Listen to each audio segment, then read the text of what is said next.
Taming the High Cost of College, Episode 66. You have kids, they grow up, and before you know it, it's time to plan for college. Where do you start? How much is it going to cost? Will you qualify for financial aid? Should you be looking into scholarships? When will you be able to retire? What about student loans? The list of questions is never ending. The good news is, all the answers are right here. Welcome to the Taming the High Cost of College podcast. Here is your host, certified financial planner, Brad Baldridge. Hello and welcome to Taming the High Cost of College. I'm your host, Brad Baldridge.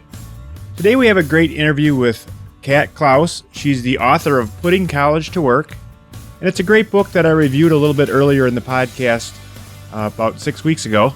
But again, it's a book I recommend families get perhaps even as young as sophomore or junior in high school and start looking at the road ahead. And there's great sections that might be applicable to high school kids, and there's also some areas that college kids may want to read. So we'll learn a ton about the book at the end of the podcast. Kat and I also talk about what to do if you have an undecided student. So we talk quite a bit about the undecided challenges and some things that you might want to do to help solve those challenges. So let's go ahead and jump into the interview. As always, show notes are available at Taming the High Cost of College, where you can get links to all the stuff that we talk about. So let's jump into the interview with Kat. All right, today I'm sitting down with Kat Clowes. She's the author of a great new book out there called Putting College to Work. Welcome, Kat. Hi. So before we jump into the meat and potatoes of the book, which I just was looking through, and I think there's a lot of great stuff in there. But before we get into that, can you tell us a little bit about yourself and perhaps why you wrote the book and what else you do and how you came to do what you do? Sure. I kind of have a roundabout story, actually. I was the typical overachieving student in high school. I took, zero through eighth period classes and straight A student, AP honors, you name it. I was also an equestrian, so I spent a lot of time as an athlete, at the barn. I did 3-day eventing, which is dressage and stadium jumping and cross country on horseback. And the fall of my junior year, I got in a really bad car accident with my high school boyfriend at the time. And I got a concussion and lost my short-term memory, which is a little devastating for a overachieving student who used to memorize things the period before her tests. And so when I took some time off from school, it was at the point where if you called me in the morning and talked to me for an hour, I wouldn't remember talking to you at all by the afternoon. So it was pretty bad. And when I came back to school, things were a lot different. I had to drop out of a lot of my AP and honors classes because I couldn't keep up, and that was where all my friends were. And I kind of had an adult moment where I decided that I could either be miserable and emo and depressed, or I could do something about it, about how I was feeling. And so I went through my transcripts and all the school rules, and I found out that I had all the credits I needed to graduate my junior year because I'd been such an overachiever the first 2 years of high school, and presented a whole business case to my principal as to why I should graduate early. And fortunately, she agreed and let me take my last class in the summer, with the stipulation that I started junior college first, a community college, because at that point I just turned 17, and she was a little worried about, releasing me to the world. Mm-hmm. During that time, I had thought that I was going to be an engineer. I was convinced I was going to be an engineer until I went to go visit the Edwards Air Force Base here in California, where my science club teacher, her brother worked for NASA there. He gave us a private tour. And I realized looking around that I wasn't as excited as everybody else was about all the stuff we were looking at. And so I was like, oh, okay, well, maybe engineering's not for me. I'm not really good at math. So then I locked onto the idea of being a veterinarian. And so when I started junior college, I was a pre-vet major, biology, and I worked my way all the way through all these classes. I had this goal. I was super focused. And my sophomore year, I interned with a veterinarian the end of my sophomore year, and I lasted about 2 weeks, and I hated it. couldn't handle the way that people treated animals and all the abuse cases that came in and malnutrition, and my heart just couldn't take it. Mm-hmm. So at that point, I was transferring to a 4-year. I had picked a whole bunch of 4 years with veterinary programs. And unscientifically, my dad and I just sat down and I brainstormed all the things I possibly might want to do. And then we matched a major to it. So I ended up being a communications major, which is a big change from biology. Mm-hmm. I transferred. I went into broadcast and film because it was fun, not necessarily because I knew what I was going to do with it. And the whole time I was in college, I just thought that, you go to class and you get good grades and you graduate, and then there's this magic job at the end of it. And that's what I was promised. That's what I was told. And when I graduated, there was no magic job at the end of it. I had worked through college to help pay my expenses. As a teaching assistant, I worked as an office manager in the library, but I had no idea what I was going to do. And so I spent the next essentially 10 years just trying to figure that out. I was a costume designer at one point because I turned a hobby into a career. I worked for a talent agency. Actually moved down to LA on a whim with my roommate 3 days before graduation because I was convinced I was going to be a cinematographer. So I really just spent a lot of time wandering around with a goal, but not a goal, and feeling like I was behind all my classmates. And I noticed that a lot of my classmates kind of did the same. When I finally realized that everything that I'd been doing hadn't been really goal-oriented so much as idea-oriented, I started looking at myself and what my values were and what I really wanted to do. And I did a lot of introspection over a year. I had a corporate job that I didn't exactly enjoy. And I experimented on myself. So I said, okay, so you did college this way the first time. I had this idea that if I did it differently, more like an entrepreneur, the second time it would be different. And at the time I had found out that educational consulting was a thing. And so I decided to apply to grad school the opposite way. So instead of diving head first, I did about a year of research on business and education and figured out that I was still interested after the end of that year. And then I applied to grad school a different way. Instead of looking at, the big programs or whatever, I looked at the one that was the best fit for me and what I wanted out of my education and the resources they could provide me. And I got in, I did grad school, and I started my business. So it was a huge change doing that the opposite way than I did undergrad. And the reason I wrote my book is I found that a lot of my students and a lot of people that I talked to still had this idea that when you go to college, that's all you do. You get good grades and you go to class, and then there's this degree grants you this magic job at the end. And what I didn't know is there's so much more to it that you should be doing during your college years that I just was clueless about. And it's not necessarily was my parents' fault either. They didn't know. And so, things like building my network or knowing what my brand was or taking advantage of all the resources I had available to me in college, I didn't do any of that. I went to one alumni event and I didn't really know why I was there. I went to one career center workshop. I went to the career center basically to get a job on campus, and that was it. And so I didn't do any internships, things like that. And had I done all of those things or known, I think my college experience would have been completely different.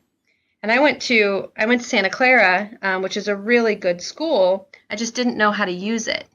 And so I was really hoping I was really hoping to help students just figure out what else they should be doing so that they can be successful and not have, some of the doubt and kind of, the 10 years of searching afterwards. Right. And so that was why I wrote the book, essentially. Okay.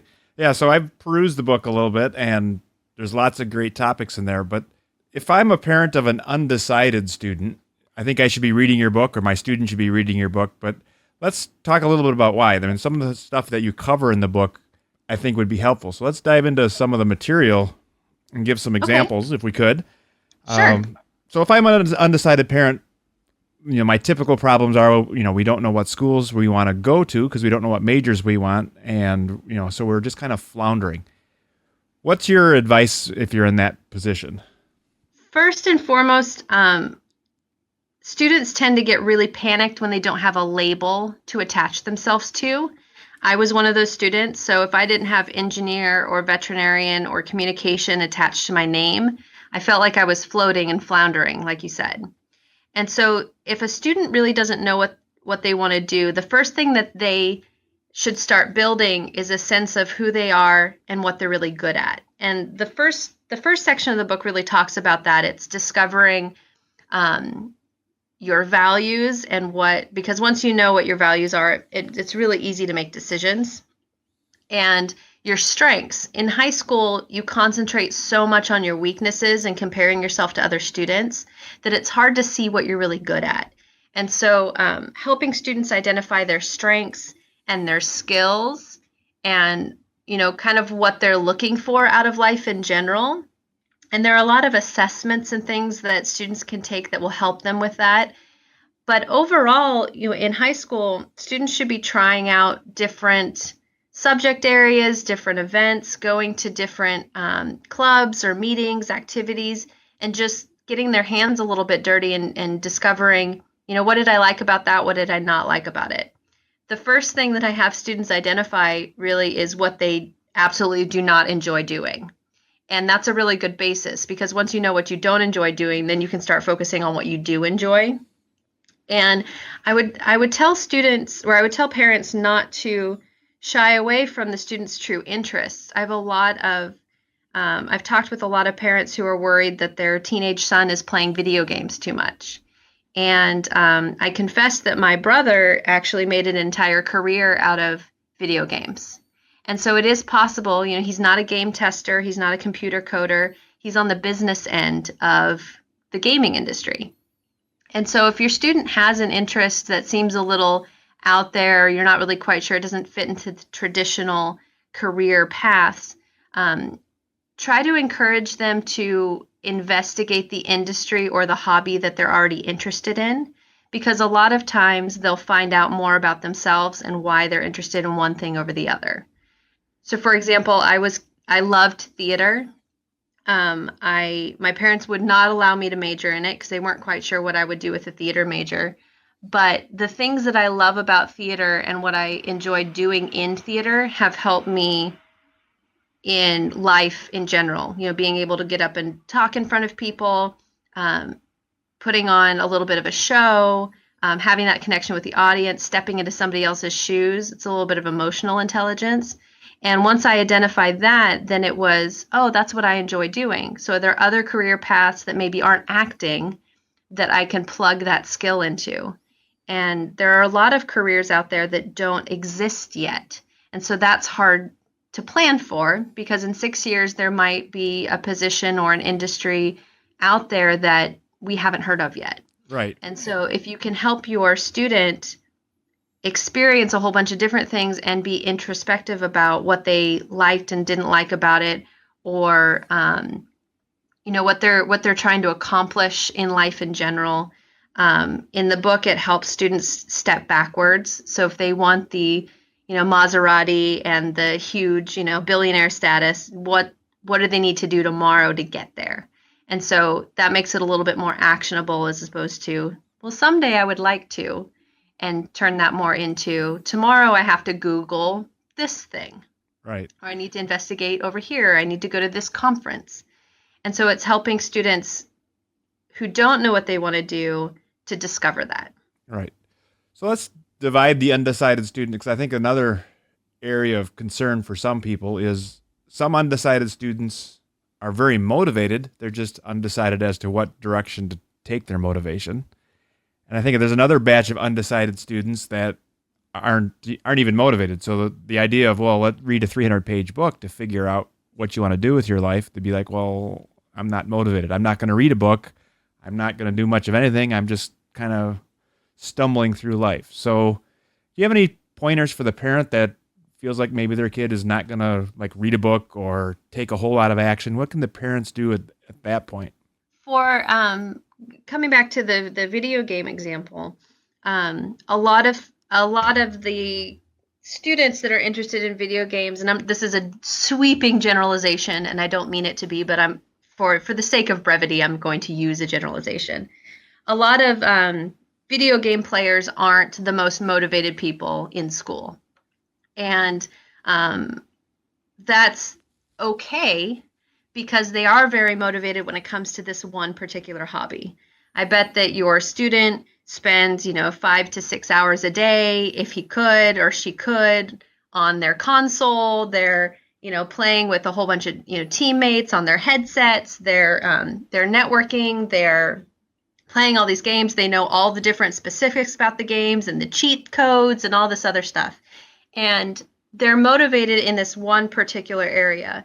And so if you can get them to investigate that particular area by maybe going to, taking them to a convention or taking them to a, look at the business side of that company, watching one of the broadcasts of the video game. They have competitive teams now that they broadcast, like ESPN, like kind of dissecting that and then bringing that into the business world.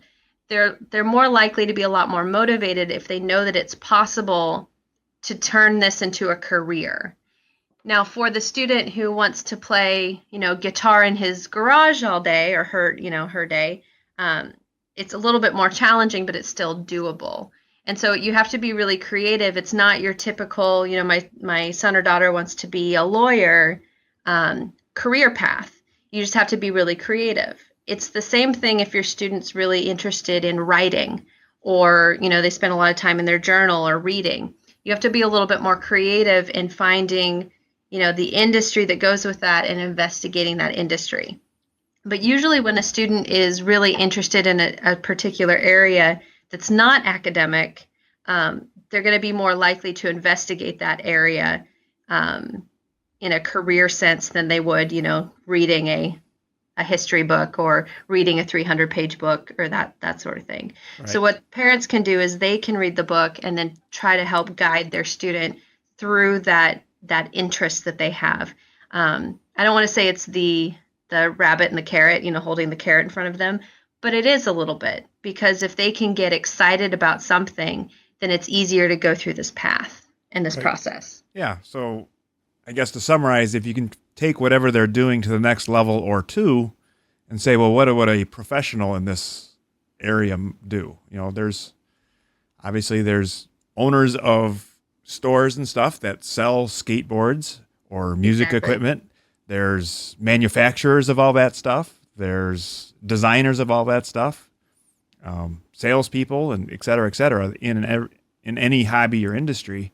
So yeah, I think that makes sense that students just try and figure out, well, what the next level is. Instead of just being a participant, can you be a creator or a driving force within that industry or area?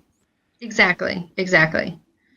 All right, so let's change gears a little bit now. Let's say you've got that more motivated student who's saying, I can't decide. I want to be a doctor this week, and I want to be a physicist next week, and I want to be a CEO the week after that, and I'm afraid I'm going to, I need a path. I'm going to change majors too much. It's going to cost too much money. That type of student.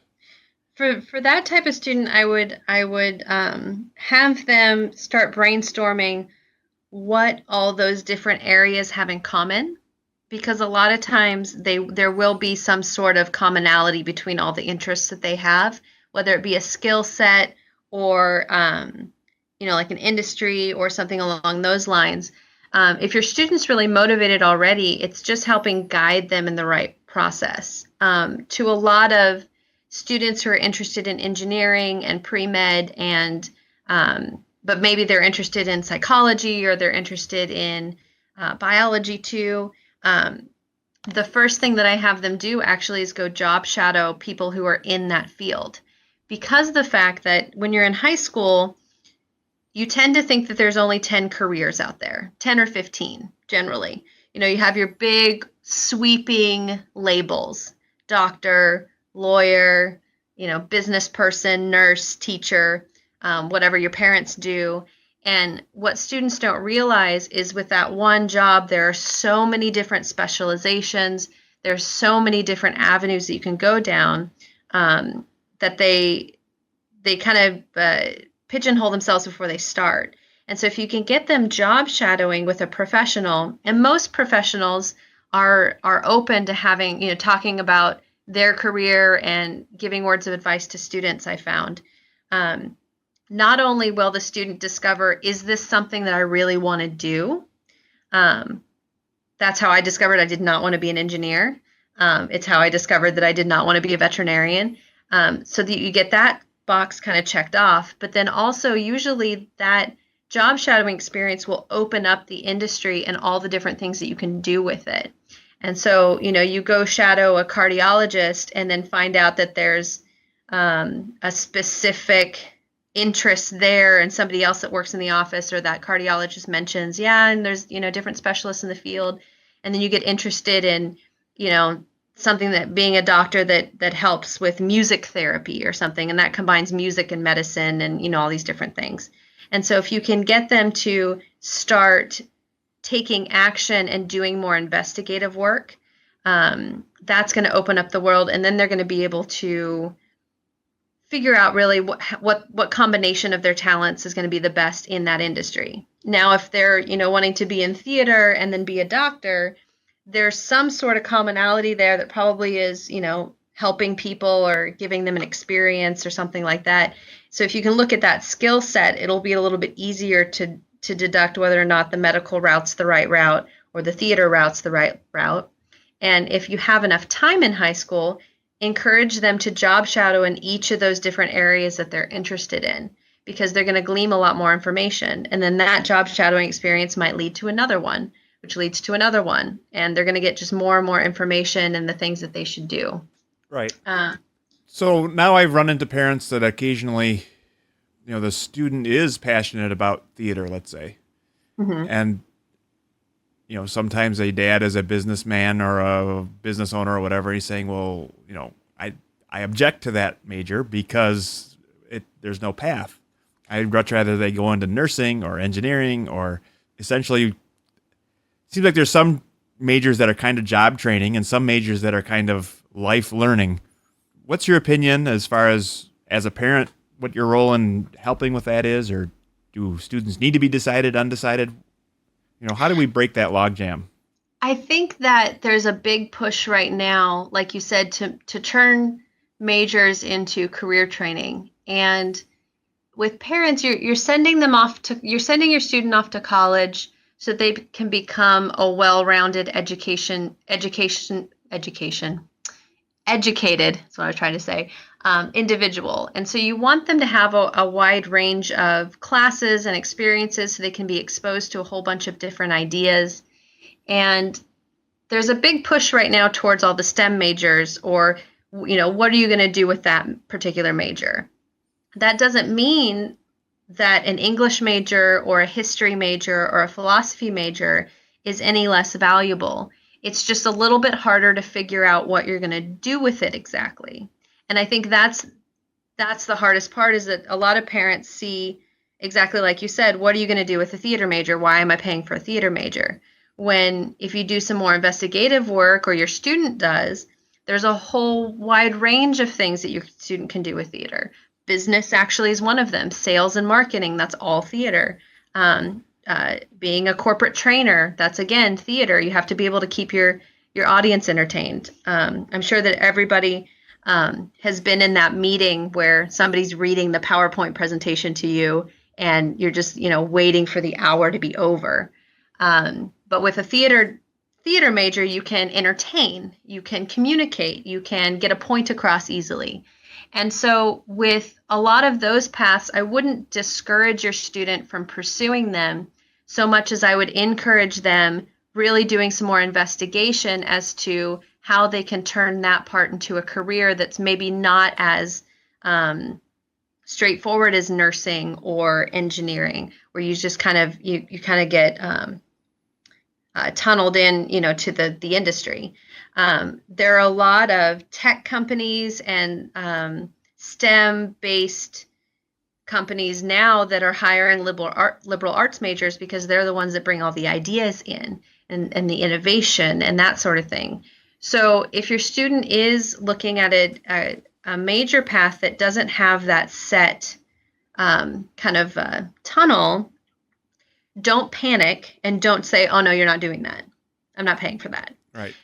Because your student is going to learn, get a wide range of ideas and things like that, but encourage them instead to investigate what that tunnel is going to be for them.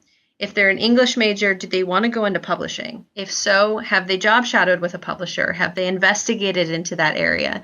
Do they want to be a freelance writer? Do they want to work as a teacher? Do they want to be a journalist? I mean, there's just a whole bunch of different things that you can do with an English major that isn't maybe as straightforward as nursing, but nonetheless not. It's the same amount of value is what I'm trying to say. Right. But again, I guess from I'm a little more pragmatic perhaps than you are in my philosophy, but when you look at these potential career paths, a lot of times we hear about the person that wants to be a dolphin trainer is one that always sticks in my brain because I hear it quite often. And the reality of the world is there's a lot of marine biologists that do absolutely nothing with dolphins. And if you want to be that specific, how many dolphin trainers are there in the world? Maybe 1,000, maybe 100. I don't know the exact number. But if you're, and again, if you're going to be the best dolphin trainer, you'll have a career path.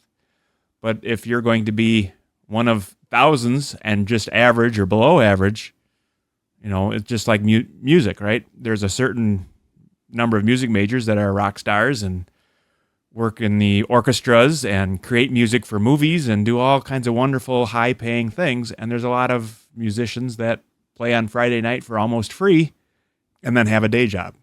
So, right. All those paths are legitimate, but I don't think most people think it through to the end. And where I see a concern is the top students, the real go-getters that are saying, I could go off and get an engineering degree, I could become a doctor, but I choose English as my path.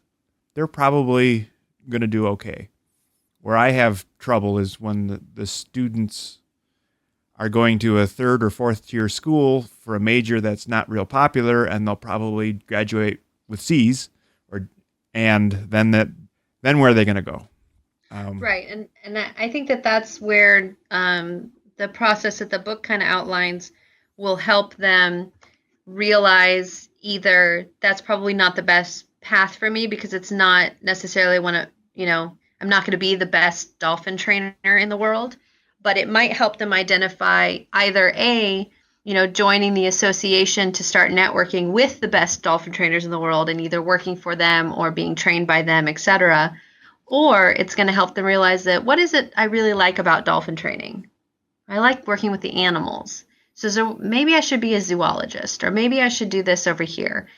And so it's figuring that out as early as possible and going through this process as early as possible so that when you're in college, you can find out, I followed that dolphin trainer around. I really just it wasn't what I thought it was going to be. But I still like working with dolphins. Maybe I could, design, seeing this is an area I don't know much about. I'd have to do some research on dolphin training. But I'm sure that there's a lot of other positions around that, working at SeaWorld or, things like that where they can make a living doing it. You brought up a really good point in that maybe they're not going to be the best dolphin trainer. And I think that the earlier that students can start kind of making getting that expertise under their belt, the better. So even if you're going to be an engineer, you should be joining a lot of these professional associations, no matter what career field you're in, they have a student membership. And so it's joining the Dolphin Training Association and going to the conferences and listening to the lectures and networking with a whole bunch of different other dolphin trainers or, executives at all these big parks or labs and things like that, talking to some of the scientists over here that work with the dolphins, job shadowing and interning and really finding out, what I really enjoy about dolphins is, this particular swim pattern that they do. And so then becoming, kind of narrowing everything down so that you're the expert in that particular swim pattern. It's the same thing with writing or with history. With history, there's somebody out there who is an expert on Tudor and Elizabethan clothing. It's one century, and it's this particular. It's in England, and it's very specific. And she's made an entire career out of that. And so, if you can identify that early and then become that expert, I think it's a little bit less of a dream to do what you're already interested in.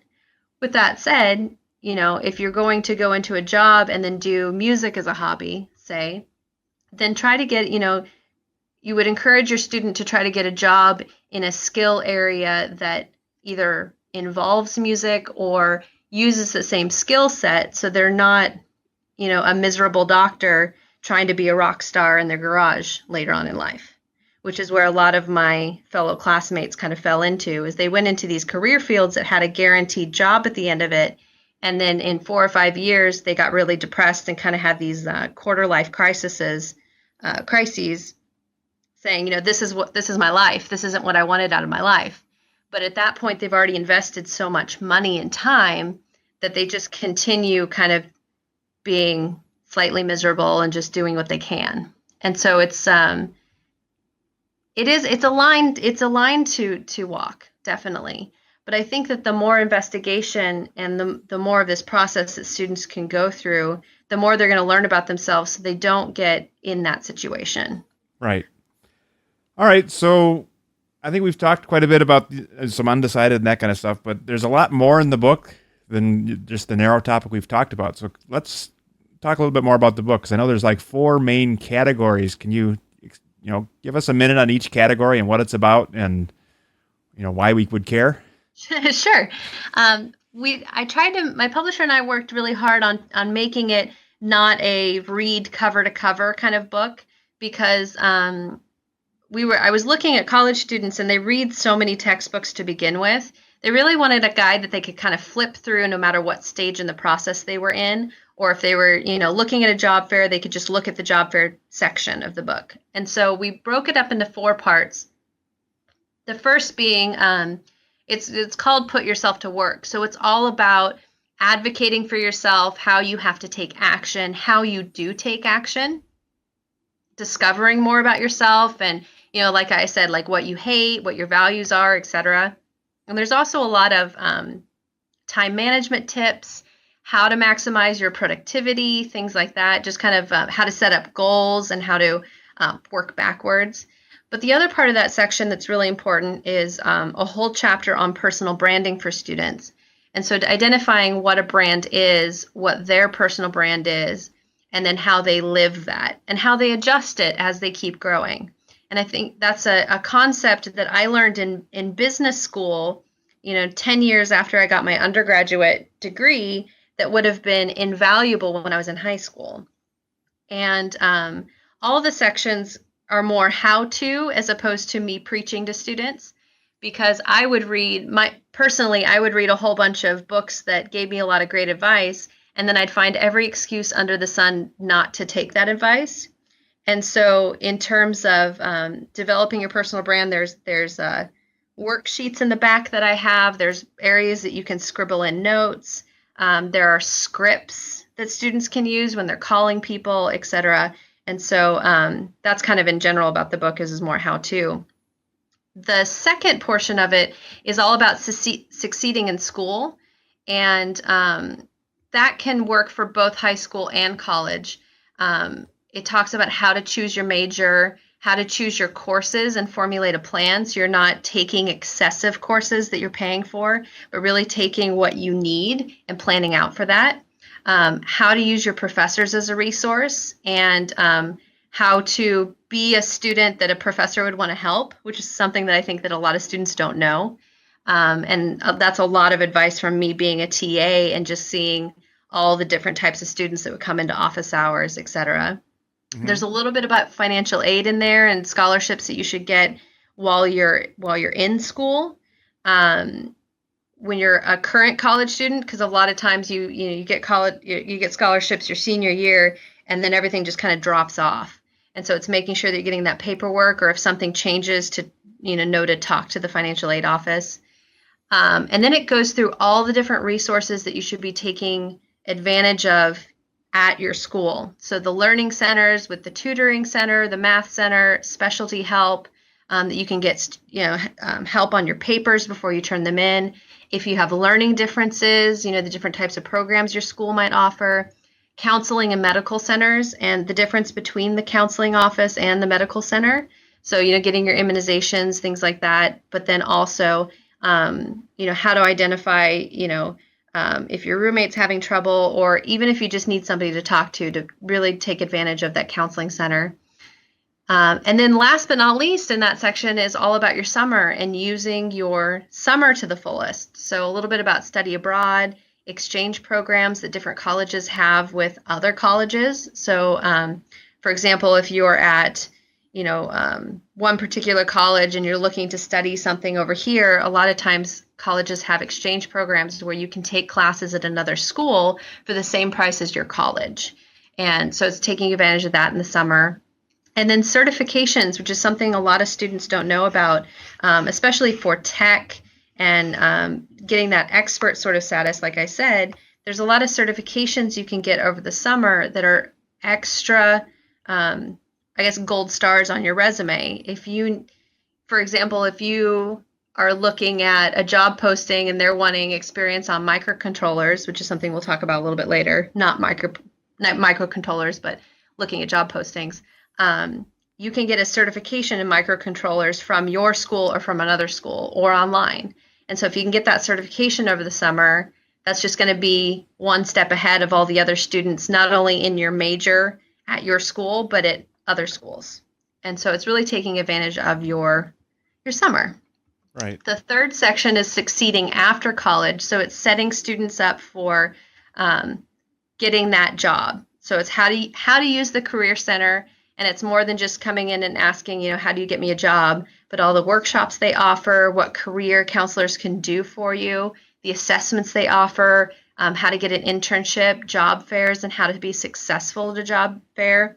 A lot of resume help. So I talk about how you do a cover letter, how you format your resume now.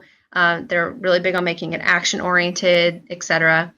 The alumni office, which is something that most students have no idea what to do with, and it's the biggest pot of gold at your college, is that as an undergrad or even a graduate student or later, you have full access to everybody who's ever gone to that school in the history of that school that's alive, obviously. Mm-hmm. So it's getting matched up. Say you want to work for a particular company, go to the alumni office and ask if there's an alumni from your school who works at that company and get connected to them and talk to them about that company or that career field. Do some job shadowing, look for that internship. That's why a lot of people pay all this money for the Ivies, is because it's such a robust alumni network. But that doesn't mean that your local state college doesn't have the same thing, because they do. It's just a little bit different. If you're looking at Wall Street, yes, the Ivies is probably a really good investment. If you're looking at English, and you wanted like some more alumni who graduated with their English degree from your college, go to the alumni network and see if they can match you up with somebody. So it's a really good resource for you to investigate and get some advice with somebody that you already have something in common with. So you're not just like cold calling somebody. Mm-hmm. Then I talk a little bit about the specialty institutes that your school might have and how to get involved with those and why that's important. And then we get into the meat and potatoes. So job shadowing and informational interviews, how to go about doing that. I give a lot of sample questions, how to set up that interview, how to ask for that interview, what you do when you're there, how to look good. Internships, what it is, when do you start, how to get one, doing your follow-up, etc. And then the last couple things that I mentioned in that section are things that students and parents don't really think about, is volunteering as experience. And so by the time you graduate college, you've had 4 years not only classes, But if you've been interning or you've been doing certifications or you've been volunteering, that's work experience. If you've been working, and so suddenly when you're looking at job postings that say 4 years or more work experience, you already have that. So, but you have to be using your time wisely in order to do that. And so it's, looking for different volunteer opportunities. Nonprofits especially need a whole bunch of help, and they're always looking for people to take on projects. And so in the book, I describe how a marketing major was looking at, he wasn't really quite sure how to build his portfolio for marketing. And so he called the local theater and said, hey, I noticed that you're not utilizing Twitter or social media.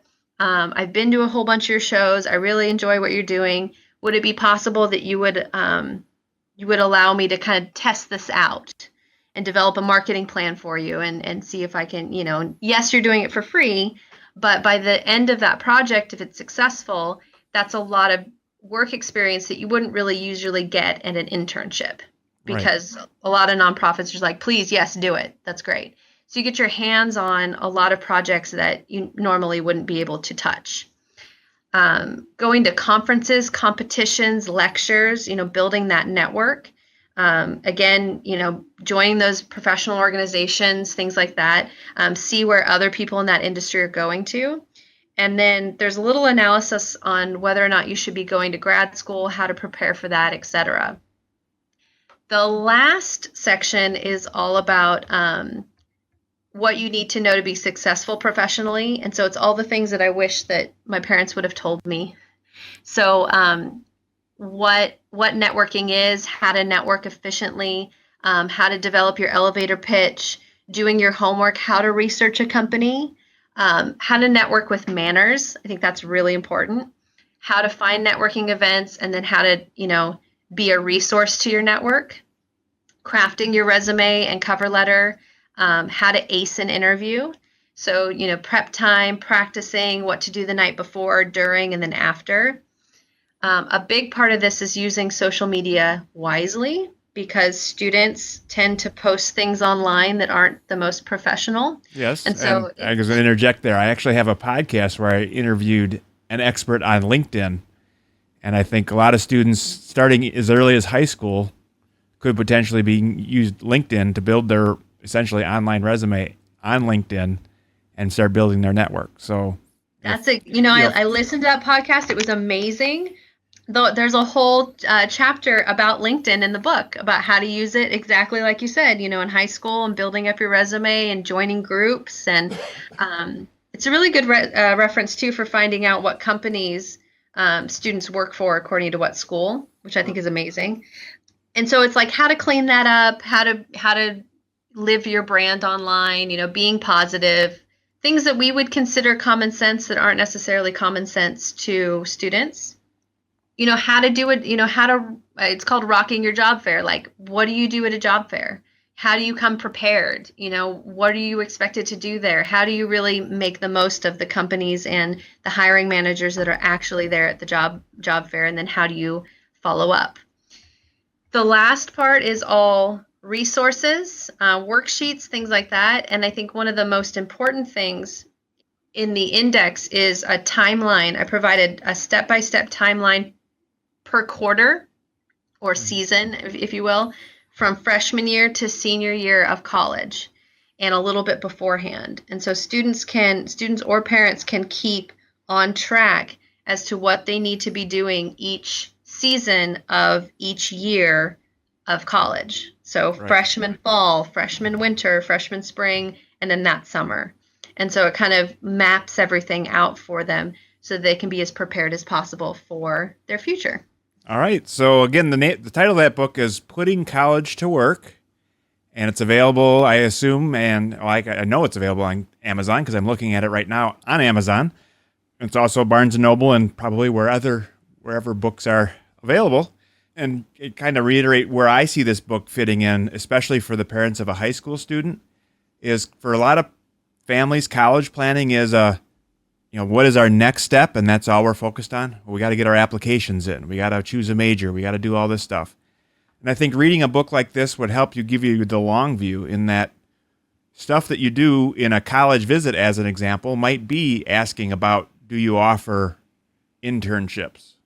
And the reason you're asking is because you read the book and you understand internships have a good place and they fit into your plans when you're a junior in college. Instead of discovering as a junior in college about internships, if you learn a little bit about kind of the long view, the whole path, what am I going to do for the next 5 to 10 years from starting to think about college to graduating college, out on my, launched my life, so to speak, and looking at, there's kind of things to do at many of these milestones. That's a huge benefit of this book, I think, for families, is to say, all right, well, if I'm interested in internships as a junior in college, I probably should ask about internships as a junior in high school to see if my college offers what I consider, or at least compare the colleges, right? I asked about internships at 3 colleges, and this particular college stands head and shoulders above. That might be why I picked that college, because internships is important to me. Whereas, other times, they take a tour, they show you the college stadiums, and you go, well, I'm not really that interested in football. I'll probably never be in the stadium. I don't think that should be part of my decision. It should be, so I think there's a big need for this book out there. And I think it starts as early as sophomore, junior in high school. And perhaps you revisit it every year or two and say, all right, where am I next in the process here? Exactly. And I think with the price of college so high now, you really want to make sure that your student is getting, and you're getting, the most out of your money. And asking those questions when you're visiting schools, especially if it's department specific. What does your engineering department offer? What companies, pull students from here? What kind of internships do you offer? What kind of student organizations have you have been started? What are your professors doing research? Can undergrads do research with them? All those types of questions are great when you're selecting colleges, especially since what I hear a lot when students are giving me college criteria is, I want to be on the beach, or I want, big sports, or, I want a big school. And that's great, but you also have to look at, what is the school going to provide me to get to the next step in my life? And how is it going to provide me with the education to be that well-rounded, educated individual who knows what the next step is? Right, because there's parents that are sitting on the other side of the table going, what am I getting for my money? They're the ones that are saying, if, I have many parents that can afford, reasonable amounts of college, but they're still saying, okay, if I spend an extra $10,000 for the school that you think you really love, why? What is it that you're getting? Are you getting a bigger stadium, or are you getting, something that the parents value with the student? So I always often tell students, you got to articulate why a particular college is the best fit for you, and come up with some reasons that will get mom and dad to open their wallet. And if you can't, then why should they? Exactly. And, so I think that's part of the process as well. But all right, well, how can people get a hold of you or learn more about you if they want to get information on you specifically? Do you have websites or social media? I do. I have social media. They can contact me on Twitter at College March. My website for my business is mymarchconsulting.com, or they can check out the book on that website. They can reach out to me on Facebook through My March Consulting, and I joined Periscope, but I'm really not quite sure what I'm doing with it yet. So there you go. All right. Well, great. So all the links to all the stuff you just mentioned will be in the show notes. So if people are driving or whatever, you can hit our website at tamingthehighcostofcollege.com, and we'll have links to the book and every other websites and all that other stuff. So it was great having you, Kat. We learned a lot, and I'm sure we're going to have you back. Thank you. Thank you so much. I had a great time. All right. That was a great interview. Hopefully you learned a lot. I know I learned a ton as well. As always, show notes available at tamingthehighcostofcollege/66, because this is the 66th episode. If you have any comments or questions, please feel free to email us at brad@tamingthehighcostofcollege.com. And that's all we have for this week. We'll see you next week. Thank you for listening to the Taming the High Cost of College podcast. Now it's time for you to take action. Head to tamingthehighcostofcollege.com for show notes, bonus content, and to leave feedback for Brad. The next step on your college journey starts now. Brad Baldridge is a registered representative of Cambridge Investment Research and an investment advisor representative of Cambridge Investment Research Advisors, a registered investment advisor. Securities are offered through Cambridge Investment Research Incorporated, a broker-dealer and member of FINRA and SIPC. Brad owns two companies, Baldridge Wealth Management and Baldridge College Solutions. The Baldridge companies are not affiliated with Cambridge Investment Research.